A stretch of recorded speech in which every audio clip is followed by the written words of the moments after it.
Assalamualaikum warahmatullahi wabarakatuh. Perkenalkan, nama saya Alia Hardika, NPM 2129081003. Di sini saya akan menjelaskan tentang SPSS dengan mata kuliah Lab Komputer dan Statistik. Yuk kita kenalan dengan SPSS.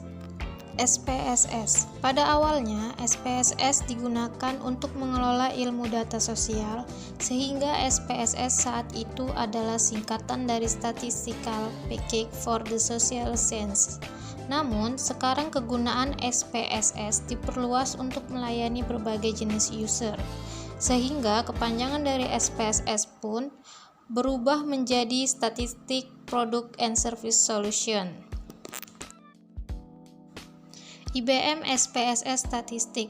Pada akhir tahun 2009, SPSS secara resmi diakuisisi oleh IBM dan berubah nama menjadi IBM SPSS Statistik, yang juga memiliki versi-versi yang semakin canggih dan lengkap, misalnya IBM SPSS Statistik versi 22, 23, 24, 25, dan versi SPSS terbaru sekarang adalah SPSS 26.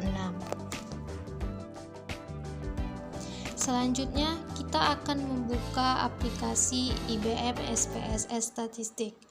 Pertama kali saat kita membuka aplikasi SPSS, maka yang keluar adalah dialog IBM SPSS Statistik.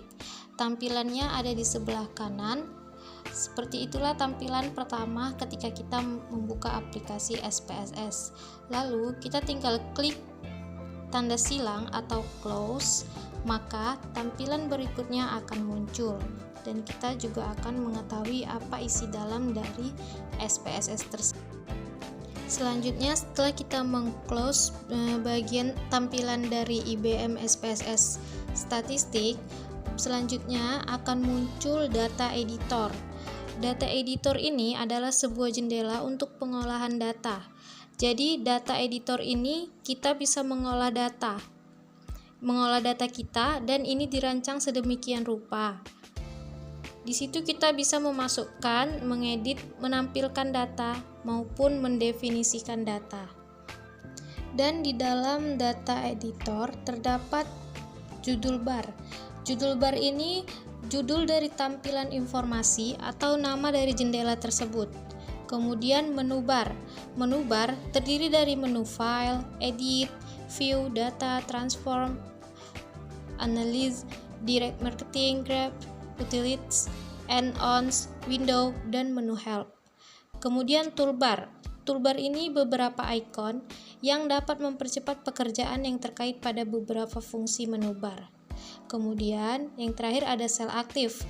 Sel di perpotongan kolom dan baris pada lembar kerja yang gunanya untuk menginput data atau perintah seperti menerima data yang kita ketik pada kolom tersebut. Selanjutnya, yang ketiga yaitu output viewer. Output viewer itu sendiri adalah jendela yang ditampilkan secara otomatis untuk menampilkan log, hasil analisis, deskriptif, dan lain-lain. Saat pengguna membuat file baru atau membuka file, output viewer untuk data tersebut juga otomatis terbuka. Output viewer terbagi menjadi dua sisi, ada sisi kiri dan sisi kanan. Pada sisi kiri menampilkan garis-garis besar output yang telah dibuat seperti daftar isi sebuah buku, sedangkan bagian kanan atau sisi kanan menampilkan isi dari output yang telah dikeluarkan. Kemudian yang keempat, syntax editor. Syntax editor adalah jendela yang digunakan untuk memasukkan sinteks SPSS secara manual untuk melakukan analisis data hingga membuat program custom. Syntax editor juga dibagi menjadi dua bagian kiri dan bagian kanan. Bagian sisi kiri menunjukkan garis besar dari sinteks yang ditulis. Bagian ini mempermudah pengguna untuk berpindah dari suatu bagian ke bagian lainnya menjadi lebih cepat. Sedangkan bagian kanan atau sisi kanan menunjukkan sinteks secara langsung. Sekianlah presentasi dari saya. Jika ada salah kata dan tampilan, saya mohon maaf, dan semoga apa yang saya tampilkan juga dapat bermanfaat untuk kita. Terima kasih. Wassalamualaikum warahmatullahi wabarakatuh.